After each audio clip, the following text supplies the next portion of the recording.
Сразу наберем березовой коры, хоть она и мокрая, но она должна вроде бы гореть.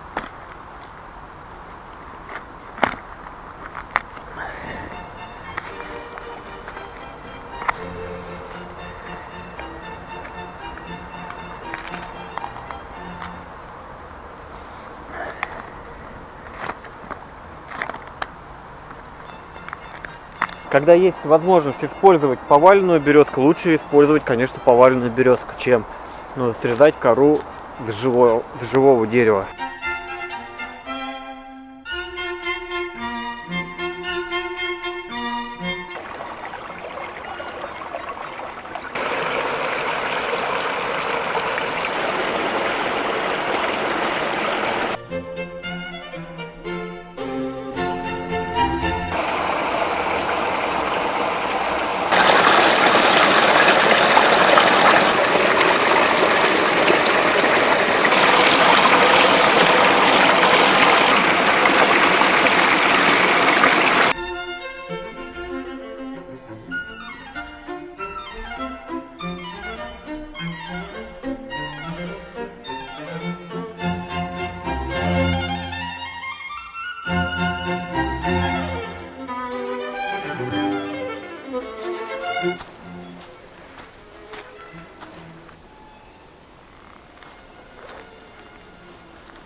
Масляные. Где тут сыроежка? Это, не знаю, маслят или рыжики, как они выглядят. Не за грибами пришел, брать не буду. Это мелкие. Особенно мелкие хорошо для розжига.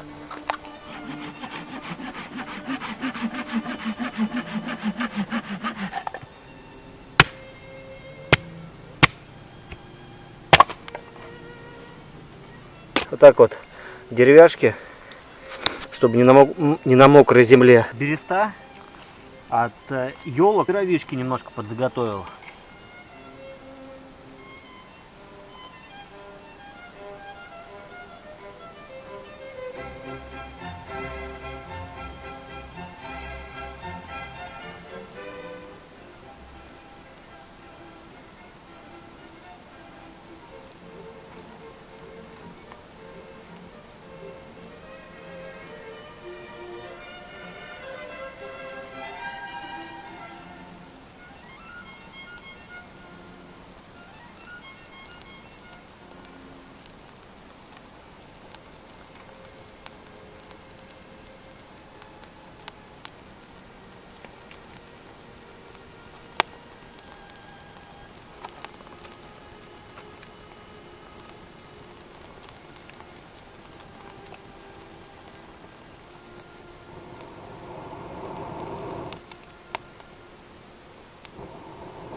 Хорошо.